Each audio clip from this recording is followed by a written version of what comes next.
نحمده ونصلي على رسوله الكريم. أما بعد فأعوذ بالله من الشيطان الرجيم. بسم الله الرحمن الرحيم. تلك الرسل فضلنا بعضهم على بعض منهم من كلم الله ورفع بعضهم درجات وآتينا عيسى ابن مريم البينات وأيدناه بروح القدس ولو شاء الله ما اقتتل الذين من بعدهم من بعد ما جاءتهم البينات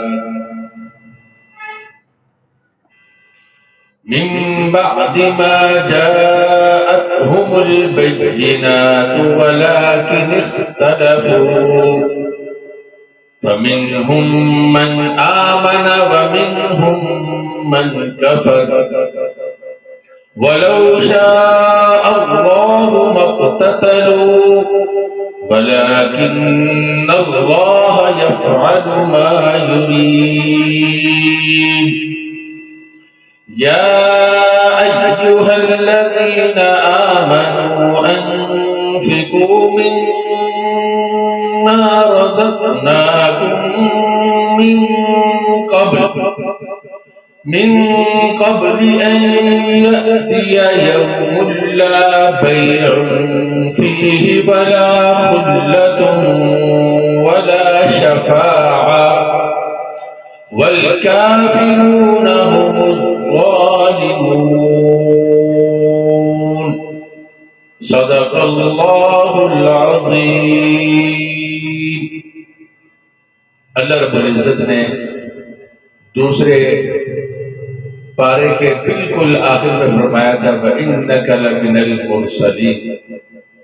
رسالت ہی وہ منصب ہے کہ جس کے ذریعے سے اللہ رب العزت اپنے تمام ہدایات، اپنے اوامر و نواہی لوگوں تک پہنچاتے ہیں. تو اس لیے رسولوں ہی کا آپ صلی اللہ علیہ وسلم کی رسالت کو ثابت کرنے کے بعد باقی رسولوں کے بارے میں اللہ رب العزت نے جو ایک فضیلت والا معیار رکھا ہے، فضیلت دی ہے، فضیلت کا درجہ رکھا ہے، اس کا تذکرہ فرمایا. تلک الرسل فضلنا بعضهم على بعض. فرماتے ہیں کہ رسولوں کو ہم نے بعض کو بعض بل فضیلت عطا کی. منہم من کلم اللہ، بعض وہ ہیں جن سے اللہ نے گفتگو فرمائی، جیسے حضرت موسیٰ علیہ السلام ہے، جیسے سرور کونین، فخر موجودات، جانے دو عالم، روح دو عالم محمد رسول اللہ صلی اللہ علیہ وسلم ہے کہ اللہ رب العزت نے معراج والی رات آپ صلی اللہ علیہ وسلم سے جب اتنا قرب ہو گیا تھا، کعبہ قوسین او ادنا، دو کمانوں سے بھی کہ جتنا فاصلہ یا اس سے بھی کم فاصلہ رہ گیا تھا، اللہ رب العزت نے آپ صلی اللہ علیہ وسلم سے گفتگو فرمائی. اب آپ اندازہ کیجئے دونوں گفتگو میں کتنا فرق ہے. تو اللہ رب العزت نے ورفع بعضهم درجات، بعض کے درجات کو بعض سے بلند کیا. اللہ رب العزت نے رسولوں کا درجہ نبیوں سے اونچا رکھا، اور نبیوں کے اندر بھی بعض کے مراتب بعض نبیوں سے بڑے ہوئے ہیں. رسولوں کا درجہ ان سے اونچا، پھر رسولوں میں بھی بعض کا مقام، مرتبہ اور درجہ دوسروں سے بڑا ہوا ہے. سب سے بڑھ کر درجہ جو ہے فخر عالم صلی اللہ علیہ وسلم کا ہے. ایک دفعہ حضرت عبداللہ بن عباس رضی اللہ تعالیٰ عنہ روایت فرماتے ہیں ایک دفعہ صحابہ کرام گفتگو فرما رہے تھے، نبی اکرم صلی اللہ علیہ وسلم تشریف لائے، آپ نے فرمایا میں نے تمہاری گفتگو کو سن لیا،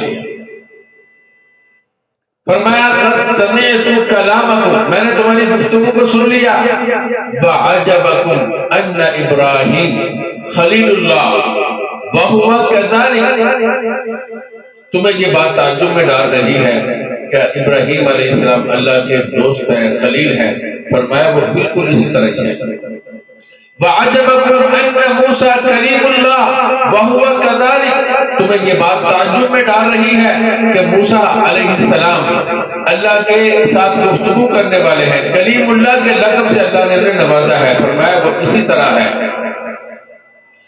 اور وعجبکم ان عیسیٰ کلمۃ اللہ وروحہ، اللہ نے حضرت عیسیٰ علیہ السلام کو اپنا کلمہ اور اپنی روح قرار دیا ہے، فرمایا تمہیں اس بات سے تعجب ہوتا ہے، وہ بالکل اسی طرح ہے، اور تمہیں یہ بات تعجب میں ڈالتی ہے کہ آدم صفی اللہ ہے، وہو کذالک، وہ اسی طرح ہے، فرمایا سن لو الا انا حبیب اللہ، سن لو میں اللہ کا حبیب ہوں، ولا فخر، اس میں کوئی فخر کی بات نہیں ہے، یہ حقیقت ہے، حبیب کا درجہ خلیل سے بڑا ہوا، خلیل کا درجہ کلیم سے بڑا ہوا، خلیل اللہ کا درجہ سب سے زیادہ، آپ نے فرمایا میں حبیب اللہ ہوں، حبیب اللہ کا درجہ خلیل اللہ سے بھی بڑا ہوا ہے، اور فرمایا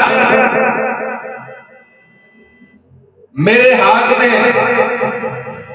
حمد کا جھنڈا ہوگا، بیدی لواء الحمد تحتہ آدم ومن دونہ، اس کے نیچے آدم علیہ السلام بھی ہوں گے، باقی انبیاء بھی اس جھنڈے کے نیچے ہوں گے جو میرے ہاتھ میں ہوگا،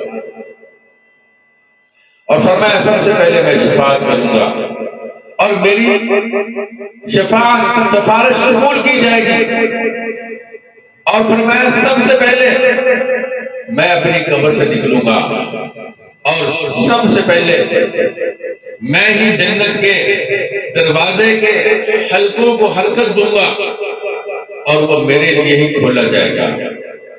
ایک روایت میں آتا ہے خازن پوچھے گا جنت کا خزانچی کون ہے، آپ صلی اللہ علیہ وسلم بتائیں گے کہ میں محمد ہوں، تو وہ کہے گا مجھے آپ ہی کے بارے میں حکم دیا گیا ہے کہ میں آپ کے لیے کھولوں، اور آپ سے پہلے کسی کے لیے بھی نہ کھولوں۔ آپ نے فرمایا میں جنت میں داخل ہوں گا، میرے ساتھ فقراء ہوں گے، غرباء ہوں گے، اور سب سے پہلے میں جنت میں داخل ہوں گا، میرے ساتھ وہ فقراء جو ہیں ایمان والے وہ میرے ساتھ ہوں گے۔ فرمایا انا اکرم الاولین والآخرین علی اللہ، میں اللہ کے ہاں سب پہلوں سے بھی زیادہ اور بعد میں آنے والوں سے بھی سب سے زیادہ اللہ کے ہاں معزز ہوں، سب سے زیادہ میرا مقام اور مرتبہ ہے۔ اور حدیث مکمل کرنے کے بعد آپ کو ایک بات سمجھا دیتا ہوں، حبیب اور خلیل میں کیا فرق ہے۔ خلیل اللہ فرماتے ہیں اللہ کی رضا کے لیے کوشش کرتے ہیں، اللہ کو خوش کرنے کے لیے بے شمار قربانیاں دی۔ حبیب کا مرتبہ اتنا اونچا ہوتا ہے، اتنا اونچا ہوتا ہے کہ اللہ رب العزت اس کی خوشی والے جو کام ہے اللہ رب العزت وہ کام کر دیتے ہیں۔ چنانچہ فرمایا وَلَسَوْفَ يُعْطِيكَ رَبُّكَ فَتَرْضَىٰ، آپ کو آپ کا رب اتنا عطا کریں گے کہ آپ خوش ہو جائیں گے۔ جیسے علامہ اقبال نے کہا خود ہی کو کر بلند اتنا کہ خدا ہر تقدیر سے پہلے تجھ سے پوچھے بتا بندے تیری کیا رائے، تیری کیا خواہش ہے، تیری کیا رائے ہے۔ تو اسی طرح اتنا اونچا مقام ہے کہ اللہ رب العزت حضور صلی اللہ علیہ وسلم کی جو مرضیات ہیں اللہ رب العزت کو بھی وہی پسند ہے۔ چنانچہ فرمایا فَلَنُوَلِّيَنَّكَ قِبْلَةً تَرْضَاهَا، کہ میرے محبوب جو قبلہ آپ کو پسند ہے ہم اسی طرف آپ کو پھیر دیں گے۔ تو چنانچہ بیت المقدس سے آپ صلی اللہ علیہ وسلم کا قبلہ جو ہے کعبۃ اللہ مقرر ہوا۔ اور اسی طرح خلیل دعا کرتا ہے والذی، اپنی خواہش کا اظہار کرتا ہے والذی اطمع ان یغفر لی خطیئتی یوم الدین، مجھے امید ہے اللہ قیامت کے دن میرے مغفرت فرما دیں گے۔ مگر جب محبوب کی باری آئی اللہ نے فرمایا لیغفر لک اللہ ما تقدم من ذنبک وما تأخر، آپ کے پہلے اور بعد والے سارے خطائیں ہم نے معاف کر دی۔ اور اسی طرح جب خلیل کی باری آئی، خلیل اپنی خواہش کا اظہار فرما رہے ہیں وَلَا تُخْزِنِي يَوْمَ يُبْعَثُونَ، جس دن اللہ آپ لوگوں کو اٹھائیں گے مجھے رسوا نہ کرنا۔ جب محبوب کی باری آئی اللہ نے فرمایا يَوْمَ لَا يُخْزِي اللَّهُ النَّبِيَّ وَالَّذِينَ آمَنُوا مَعَهُ، جس دن اللہ نہ اپنے محبوب کو رسوا کریں گے نہ ایمان والوں کو رسوا کریں گے۔ تو یہ بہت اونچا مقام ہے، محبوب کا مقام جو ہے وہ خلیل سے بہت اونچا ہے۔ اور اسی طرح خلیل علیہ السلام وہ درخواست کرتے ہیں وَجْعَلْنِي لِسَانَ صِدْقٍ فِي الْآخِرِينَ، اللہ لوگوں میں میرا اچھا تذکرہ چھوڑ دیجئے۔ جب حبیب کی باری آئی اللہ نے فرمایا وَرَفَعْنَا لَكَ ذِكْرَكَ، ہم نے آپ کا ذکر بلند کر دیا، جہاں جہاں میرا ذکر ہوگا وہاں وہاں آپ کا بھی ذکر ہوگا۔ اللہ کا ذکر بلند ہے تو اللہ کے ذکر کے ساتھ آپ کا ذکر بھی بلند ہو گیا۔ اذان میں دیکھیے اذان مکمل نہیں ہوتی جب اللہ کے ذکر کے ساتھ اللہ کے محبوب کا ذکر نہ کیا جائے۔ نماز مکمل نہیں ہوتی۔ بعض لوگ جن کا ذہن خراب ہے وہ یہ سمجھتے ہیں کہ اگر رسول اللہ صلی اللہ علیہ وسلم کا خیال آ جائے، بعض لوگ کہتے ہیں نماز ٹوٹ جاتی ہے، وہ کم عقل ہیں۔ ان کم عقلوں سے میں کہتا ہوں کہ اللہ کے نبی کا خیال بار بار اگر نماز میں نہ آئے تو نماز ہی نہیں ہوتی۔ رکوع کیسے کرنا ہے؟ جیسے اللہ کے نبی نے بتلایا۔ سجدہ کیسے کرنا ہے؟ جیسے اللہ کے نبی نے بتلایا۔ تسبیحات کیسے کرنی؟ جیسے اللہ کے نبی نے بتلایا۔ تکبیر تحریمہ کیسے کرنی ہے؟ جیسے اللہ کے نبی نے بتلایا۔ اگر ویسے نہ کہیں تو نماز نہیں ہوگی۔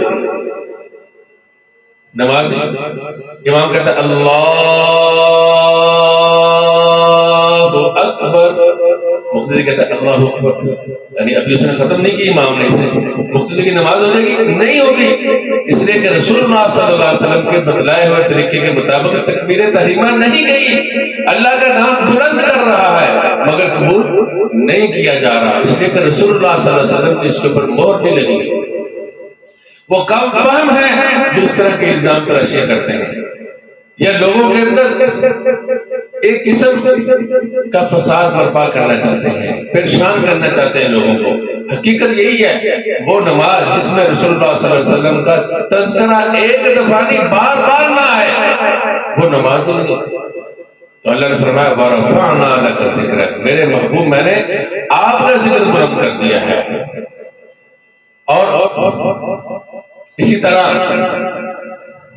خلیل کی باری آئی تو خلیل دعا کرتے ہیں وَجْعَلْنِي مِن وَرَثَةِ جَنَّةِ النَّعِيمِ، اللہ جنت النعیم کے اندر مجھے بھی مقام عطا فرما۔ جب فخر دو عالم صلی اللہ علیہ وسلم کی باری آئی، محبوب کی باری آئی، اللہ نے فرمایا اِنَّا أَعْطَيْنَاكَ الْكَوْثَرَ، ہم نے سارے مقام آپ کے قدموں میں رکھ دیے ہیں۔ مقام عطا کرنا یہ اور بات ہے، سارے مقام جس کو آپ کہیں گے جنت ملے گی، جس کو آپ نے کہا نہیں دینی جنت اس کو نہیں ملے گی۔ وہ کون ہوگا؟ وہ بدعتی ہوگا جس کو آپ صلی اللہ علیہ وسلم کہیں گے ہٹ جاؤ یہاں سے، تم نے دین کے اندر نئی نئی باتیں ایجاد کی تھی، نہیں جنت ملے گی، جتنا مرضی زور لگا لے۔ جب سرکار دو عالم صلی اللہ علیہ وسلم نے روک دیا تو اللہ اس کو جنت نہیں دے گا، اس لیے کہ سرکار دو عالم صلی اللہ علیہ وسلم کو ساری خیریں اللہ نے دنیا میں عطا کی تھی، نماز کی خیر کہاں سے ملتی ہے؟ سرکار دو عالم صلی اللہ علیہ وسلم سے۔ زکوٰۃ کی خیر کہاں سے ملتی ہے؟ فخر دو عالم صلی اللہ علیہ وسلم سے۔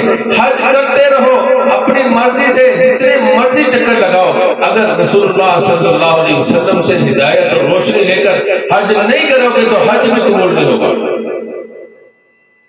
اور ہر قسم کی خیر اللہ نے دنیا میں بھی آپ کے قدموں میں رکھی اور قرآن کریم کی شکل میں آپ کے سینے کے اندر محفوظ فرما دی، اور آخرت کے اندر بھی جتنی بلائیاں ہوں گی وہ آپ صلی اللہ علیہ وسلم کے ہاتھ میں اللہ تعالیٰ دے دیں گے۔ وہی جنت میں جائے گا جس کو رسول اللہ صلی اللہ علیہ وسلم اجازت دیں گے۔ تو اس لیے بدعتی لوگ وہاں بھی روتے رہیں گے، مشرک وہاں بھی پریشان ہوں گے، جنت اسی کو ملے گی جو رسول اللہ صلی اللہ علیہ وسلم کے دامن کے ساتھ دنیا کے اندر بھی چمٹا رہا، یعنی آپ کی سنت پہ عمل کرتا رہا آخرت میں بھی۔ تو اللہ تعالیٰ کیا فرمایا؟ اِنَّا أَعْطَيْنَاكَ الْكَوْثَرَ، ہم نے خیر کثیر آپ کو دے دی۔ اچھا، اس سے بڑھ کر ایک آخری بات کہتا ہوں، بات تو ختم نہیں ہوگی کیونکہ بات ذرا لمبی ہے۔ اللہ رب العزت نے کیا فرمایا؟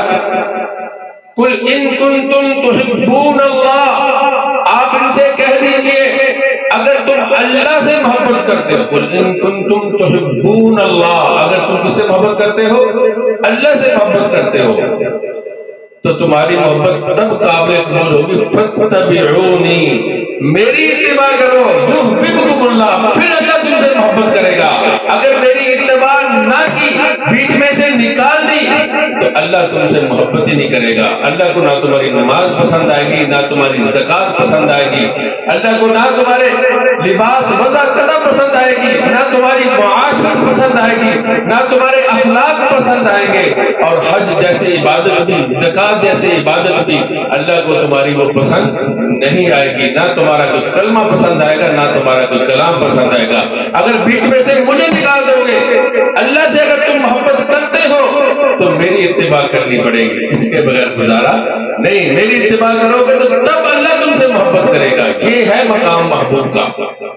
اللہ رب العزت نے اپنے محبوب کی اتباع کے ساتھ اپنی محبت کو جوڑ دیا ہے کہ جہاں محبوب اللہ کا تذکرہ ہوگا وہاں اللہ کے محبوب کا تذکرہ ہوگا، اور جہاں اللہ کے محبوب کا تذکرہ ہوگا وہاں کس کا تذکرہ ہوگا؟ اللہ کا تذکرہ ہوگا۔